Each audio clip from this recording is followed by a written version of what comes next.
Listening, fill in the blanks. Let's start.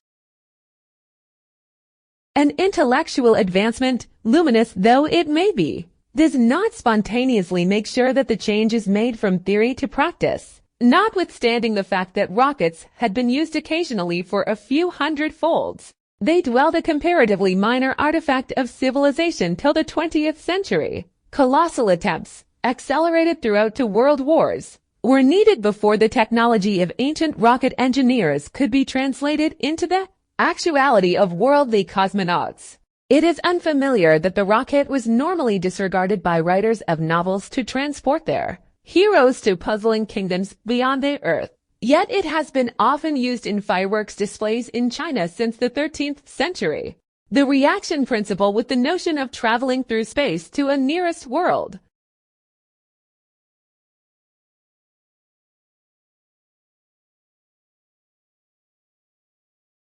The researchers criticize the practice of some scientific consultants who work with the tobacco industry for assuming that cigarette smoke has the same impact on smokers as it does on non-smokers.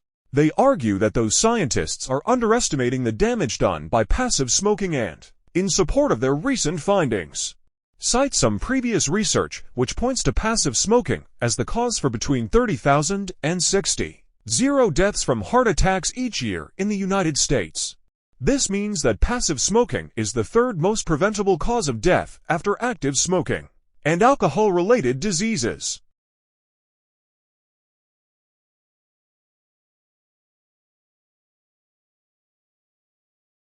Hypotheses arise by guesswork, or by inspiration, but having been formulated, they can and must be tested rigorously, using the appropriate methodology.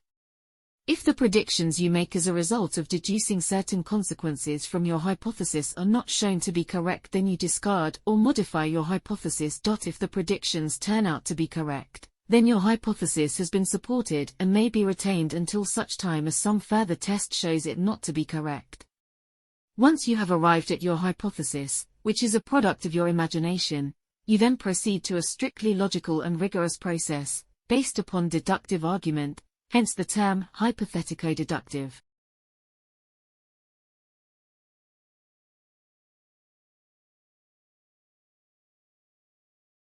Introducing dung beetles into a pasture is a simple process. Approximately 1,500 beetles are released, a handful at a time, into fresh cow pats in the cow pasture. The beetles immediately disappear beneath the pats, digging and tunneling, and, if they successfully adapt to their new environment, soon become a permanent, self-sustaining part of the local ecology. In time they multiply, and within 3 or 4 years the benefits to the pasture are obvious. Dung beetles work from the inside of the pat, so they are sheltered from predators such as birds and foxes. Most species burrow into the soil and bury dung in tunnels directly underneath the pats, which are hollowed out from within. Some large species originating from France excavate tunnels to a depth of approximately 30 centimeters below the dung pat. These beetles make sausage-shaped brood chambers along the tunnels.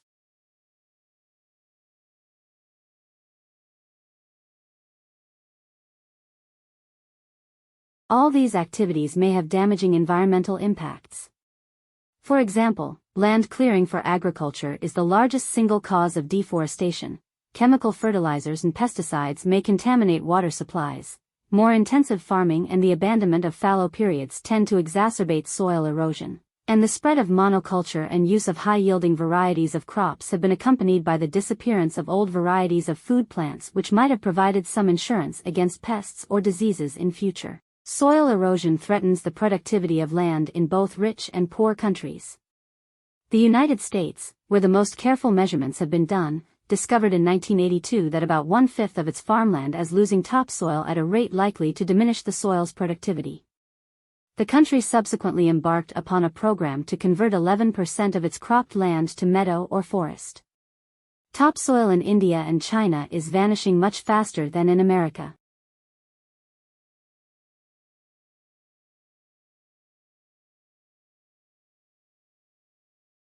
Role ambiguity results when there is some uncertainty in the minds, either of the focal person or of the members of his role set, as to precisely what his role is at any given time. One of the crucial expectations that shape the role definition is that of the individual, the focal person himself, if his occupation of the role is unclear, or if it differs from that of the others in the role set, there will be a degree of role ambiguity. Is this bad? Not necessarily, for the ability to shape one's own role is one of the freedoms that many people desire, but the ambiguity may lead to role stress, which will be discussed later on, to virtue of job descriptions that they lessen this role ambiguity.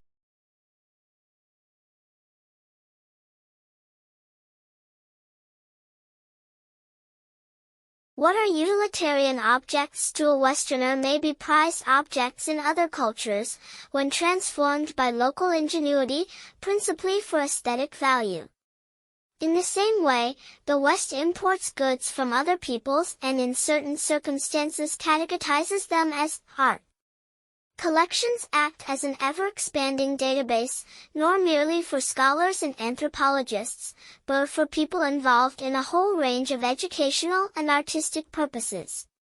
These include schools and universities as well as colleges of art and design. The provision of information about non-Western aesthetics and techniques, not just for designers and artists but for all visitors, is a growing responsibility for a department whose own context is an increasingly multicultural European society.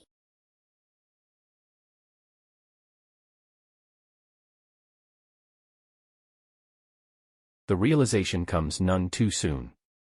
In June 1992, political and environmental leaders from across the world met in Rio de Janeiro to discuss how developing countries can advance their economies without destroying their natural resources. The challenge is especially difficult in Amazonia. Because the tropical forest has been depicted as ecologically unfit for large-scale human occupation, some environmentalists have opposed development of any kind. Ironically, one major casualty of that extreme position has been the environment itself. While policy makers struggle to define and implement appropriate legislation, development of the most destructive kind has continued apace over vast areas.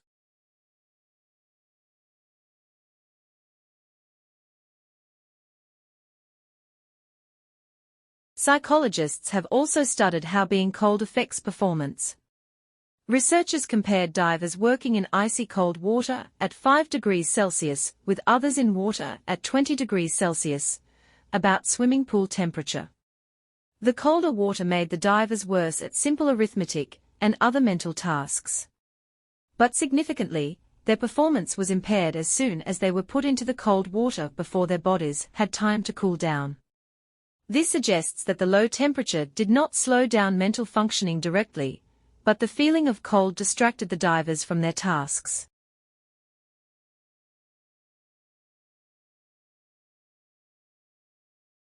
Like, share, subscribe the channel and press the bell icon for further updates.